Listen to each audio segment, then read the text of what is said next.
Welcome to the latest readout video from the Climate Discussion Nexus. I'm John Robson. Or, if not, we either did the animation thing again, or there's been a major misunderstanding. As may also be the case when it comes to climate change. And now, if I had a hat, I would pass it to you, because we depend on your contributions to produce our videos and our newsletter. Please subscribe, share it with your friends, and support our work so we can continue to produce it. The debate over man-made global warming has been dominated, to put it mildly, by the assumption that the world is warming and will continue to warm, possibly at an accelerating pace. And I don't want to get into the man-made thing here, though we will get there. I want to talk about a much more fundamental point, namely that if the Earth isn't warming, we can't be causing it to warm.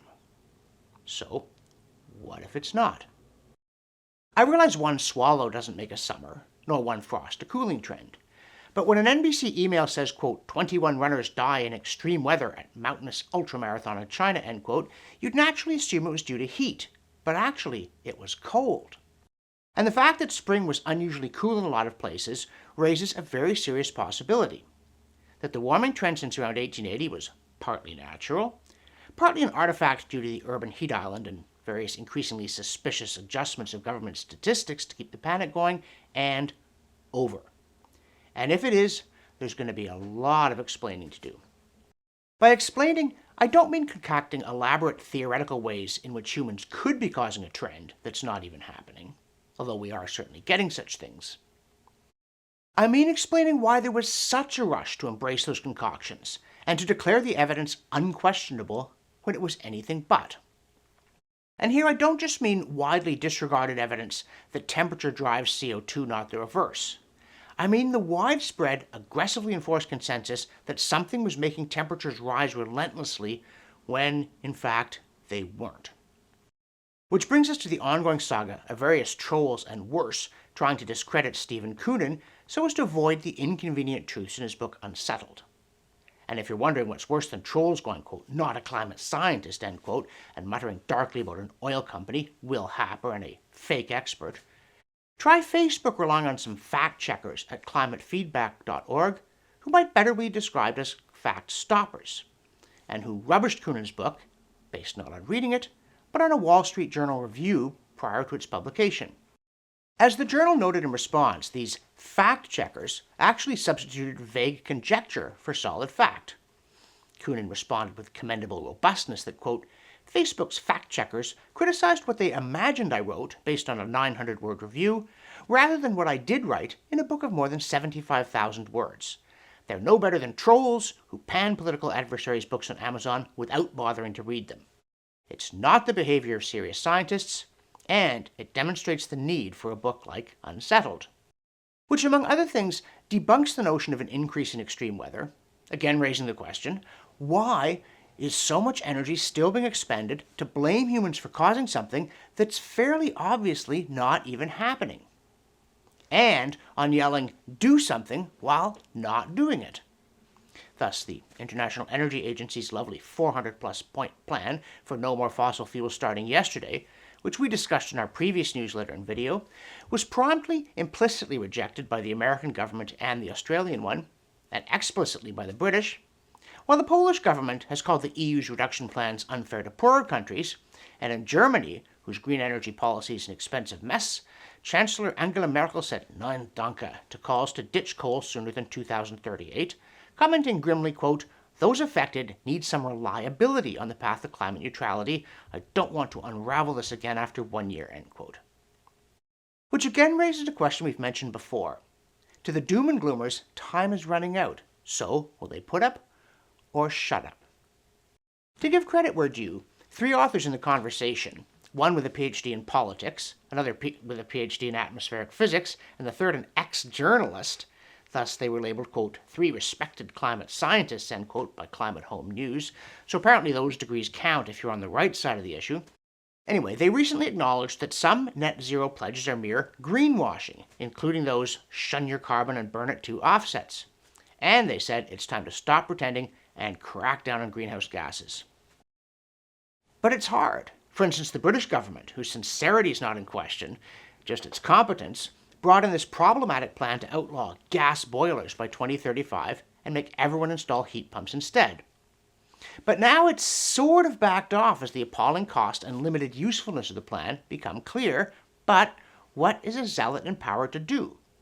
It's hardly adequate to allow boilers that can burn natural gas or hydrogen if there's no guarantee they'll ever do the latter, just as the trendy plan to ban petrol and diesel cars suddenly looks like a very bad idea as Britons realize that objects in calendar are closer than they appear.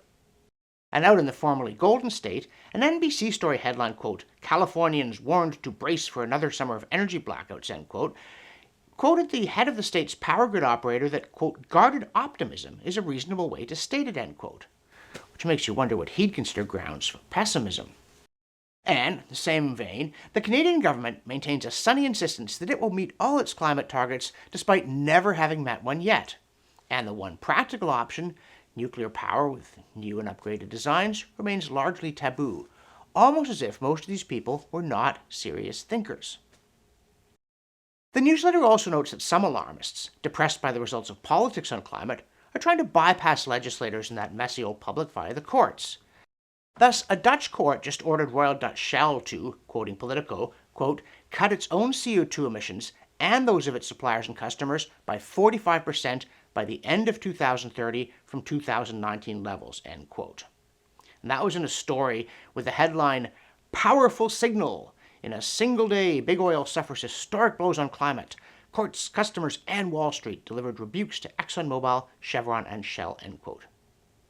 None of which makes alternative energy work any better, or fossil fuels any less essential. It just makes the latter less available. Unless, of course, customers start buying them from other sources, an option judges may have trouble grasping because their customers don't have it.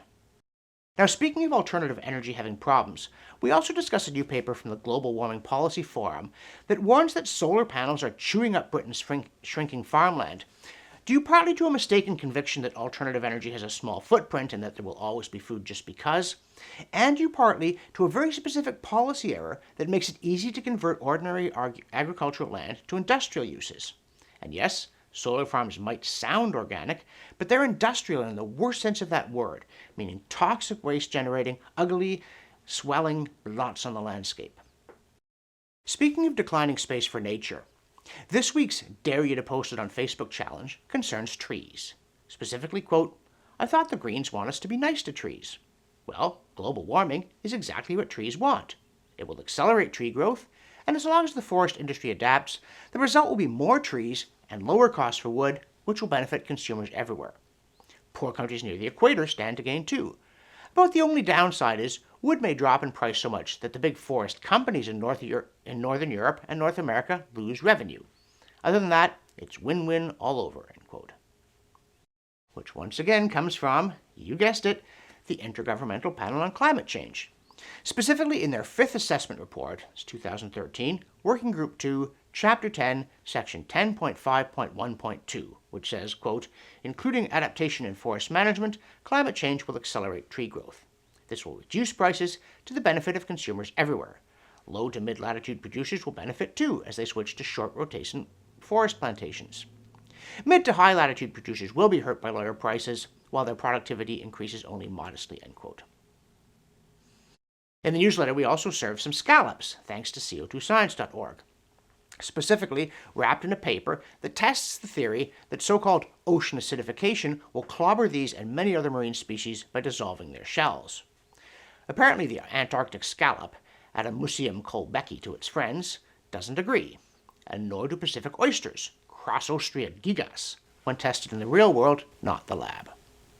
So, if you prefer facts and logic to insults and cancellation, please continue to subscribe and support us. For the Climate Discussion Nexus, I'm John Robson. Yes, really.